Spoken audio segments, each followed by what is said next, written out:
Let's talk about whether it's reasonable or not to stretch the bounds of the law under certain conditions.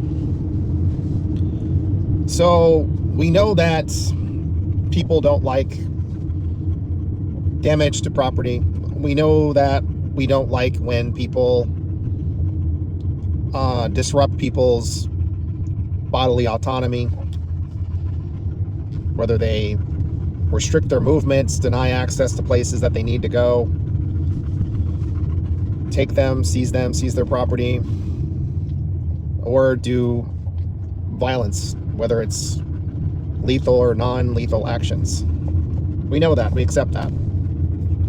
But we also know that people have a right to liberty, to freedom, to justice for all, because whether that is a state guarantee or promise, whether it's just a motto, a principle that we believe in, I believe that's an inherent right of people.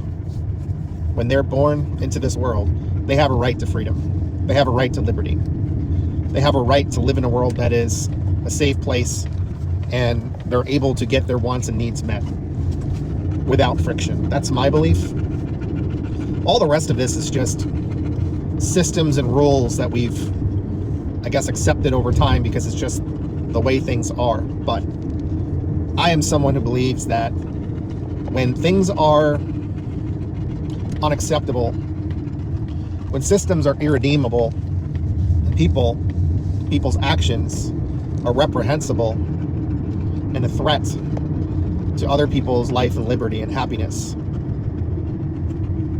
we get a little bit flexible with what we think is unlawful or legal or unacceptable behavior. And that turns into acceptable. Because when tyranny comes, resistance and rebellion become duty. We are starting to see significant pushback from people around the world against the United States and our fascist mafia leadership, if you can even call them leaders. Because oligarchs are pulling the strings. The people in charge can best be described as an kakistocracy. Some of them seem to want biblical law. That's a theocracy. They're trying to bring on techno-feudalism. That's a heavily surveilled police state with a barbaric, authoritarian system that isn't law. Because it's not really law when moment to moment you don't really know what is permitted or not.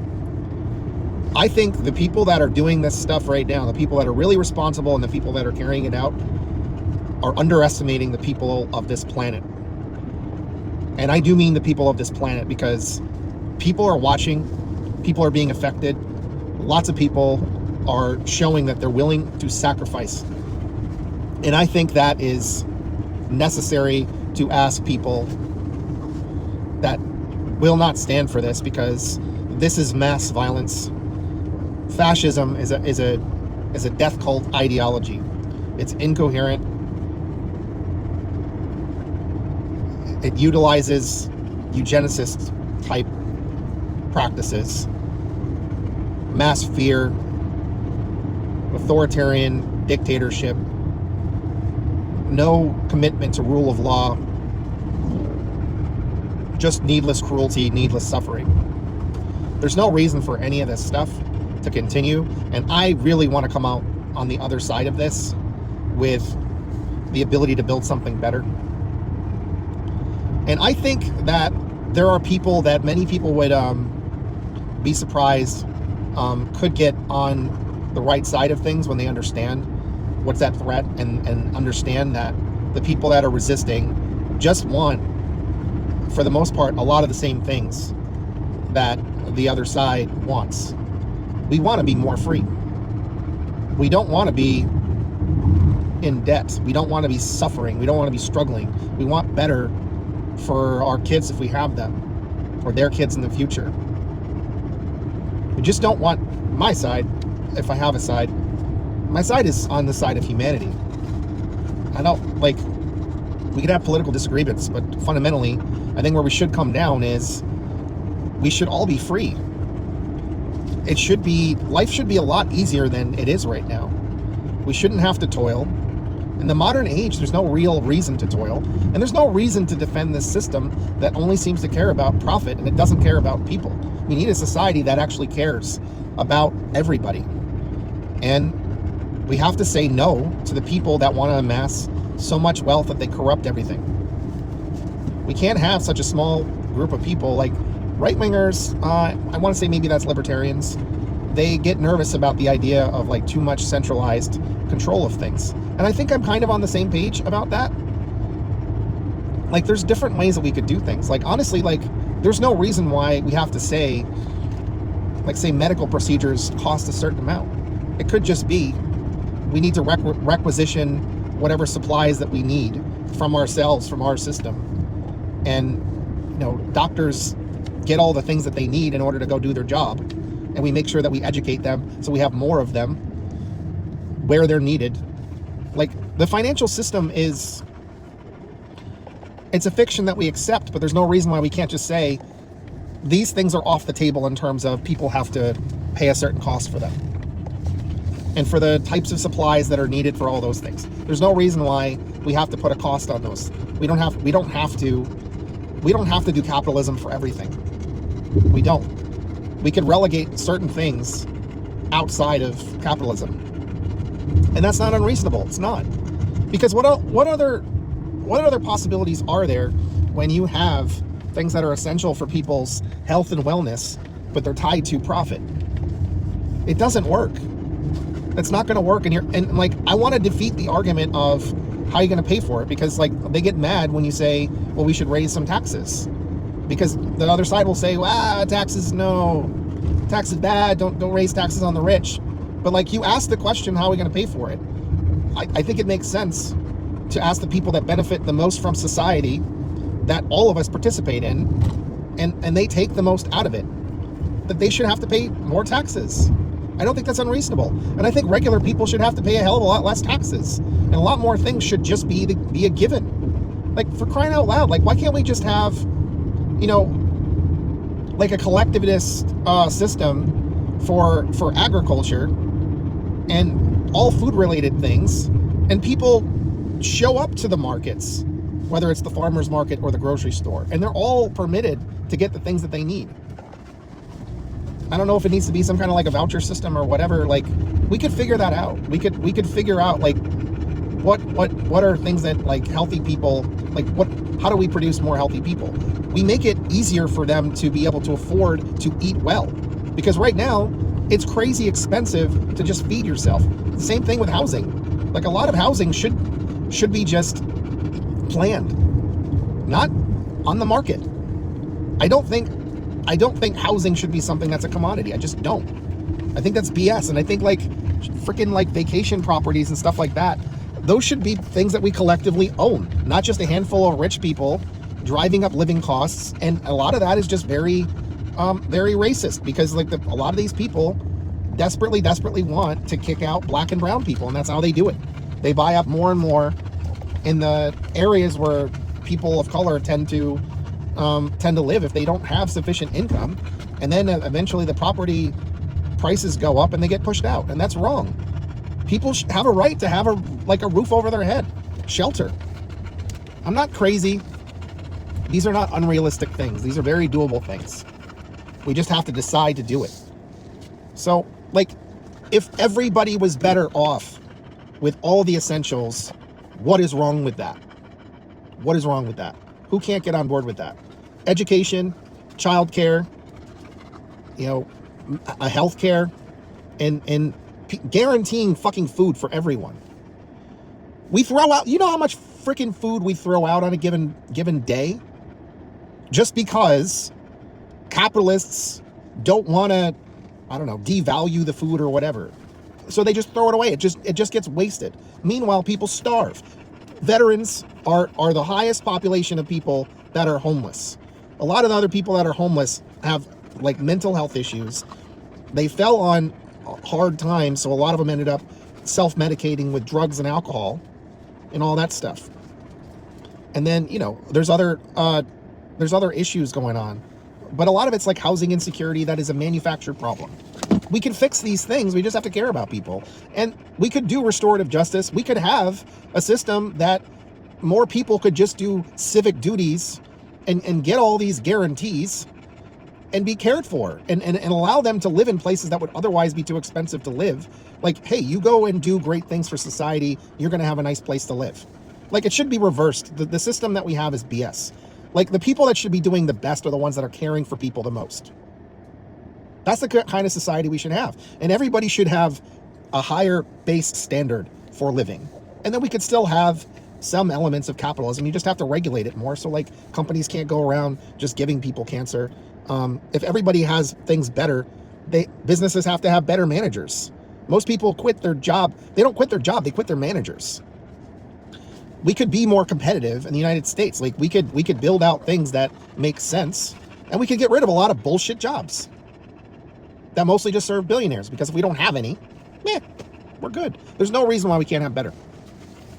And people like Bernie Sanders are like the most popular in the United States. There was a survey done on like who's the most popular and who's the most hated right now. Bernie Sanders was up there. The new Pope was up there as the most loved or most liked. And Elon Musk and Netanyahu were the most hated. So there's that. So, and what's the Pope say, and what does Bernie Sanders say? Do better for everybody, because it's more than possible. Other countries, they're not quite as far as I think we need to go, but they're a hell of a lot better than the United States.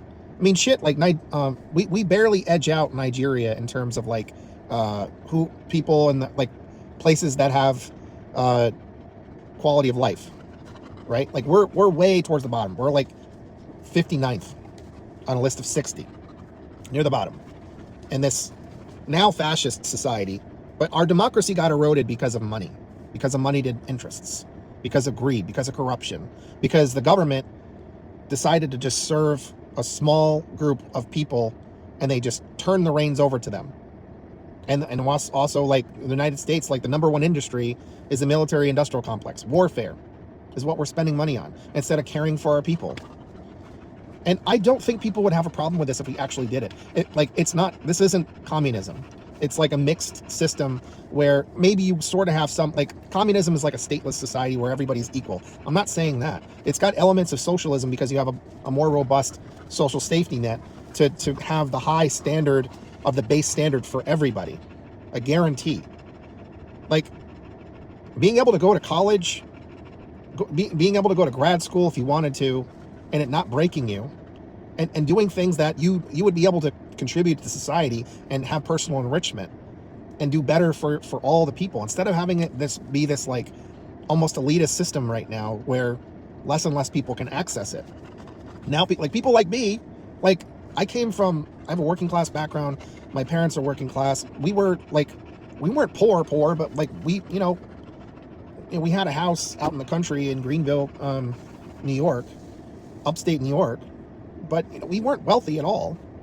By some standards, if you compare us to like other places, and be weird comparisons, like we did okay, but like we weren't rich, and I had to get out of New York and I had to come to California to do the best I've ever done. But that's a hell of a lot of work. But I went into debt to do it, and I helped thousands of people. But I'm still in debt because of predatory interest. For a regular like working class person, as a veteran, as somebody who's worked literally like 45 jobs, I've worked all my life and I'm still in debt. I got a home, but it's a noose around my neck. Like I'm locked into property taxes. I'm locked into an HOA. Fees are always going up. I'll just say about $500,000 in debt just from the mortgage, and the student loans. That's like almost $90,000. That was more than what I borrowed, and I've been paying for like 15 years or something. And I was paying a decent amount. It got frozen when COVID happened. They made me stop paying. I tried to make some payments, and they stopped me and they sent my money back. So I think that was like the Biden thing. And like now the Trump administration wants to punish us for what the government did, trying to relieve student loan debt, which is really about the interest, because the interest is predatory. Like people should really look into that with that student loan debt relief, and that's to help people so they can, they can start businesses, they can take care of their families, they can, get a car if they need one, it's good for the economy. Like, I was at different times I paid anywhere from like $500, $800, $900 in payments every month. And that's money I could have used for a lot of different things. And it was choking me at different points when I wasn't making that much money. And it's going to happen. It's starting up again where like I want to save money for retirement, because I don't have a job where I can't get a pension. The 401k is kind of a joke. And with all this crazy stuff going on with the market, like I don't know if over the long term, I don't think I'm going to be able to retire unless things change. So, that's why I want better for it's not just about me. I want there to be I want the world to be a better place. So people on the left, people on the right, people in the center, everybody's standard is up and everybody's in a better place and nobody feels like they're left behind. That's what I want. And I want there to be businesses in America. I want people to have, I want people's life to be first and work to be a secondary thing. And you do the things that you want to do. You don't, it's not necessary to do it in a better system where you have everything met. And you can do that. People will still work if they have their needs met. I promise you. We've already studied this. You like in other countries where they have reduced work weeks, reduced work hours, and give people more time off. You know what happens? People are happier, healthier, more productive, and they have less illness and less injuries, work-related injuries. So it's good for the businesses. This is all data-driven. This is all evidence-based research. I studied sociology and psychology, so these areas overlap, and then I studied applied behavior analysis and organizational business management. So I have a perspective, and having a working class background, having been a veteran, having somebody who understands cognitive behavior therapy. I should have done the certification coursework for that. I probably still will. I'm all about making things better for people and empowering people. That's what I do, and it's an interesting time to be alive right now with all this going on. And I have hope for humanity. I really do. But I am scared because I don't know if I'm going to lose. I don't want to lose part of myself, and I don't want to lose my life unnecessarily, because I believe in different things, and I believe the world can be a better place. Bad boy. And my girlfriend is scared because she's Filipino. She's worried for her son. Because we don't know how all this birthright citizenship stuff is going to go. He might be at risk. He's a citizen, but because they are just changing the rules on how... Gosh, cut it out. We don't know what's going to happen there. He's got a right to be here right now, but we don't know what's going to happen. He was born here, so under any other normal circumstances, he'd be fine. But because they want to change the rules, it sucks. And I hate the fact that our government is treating so many people in horrific ways. It's wrong. It just is. All right, thanks guys. Bye.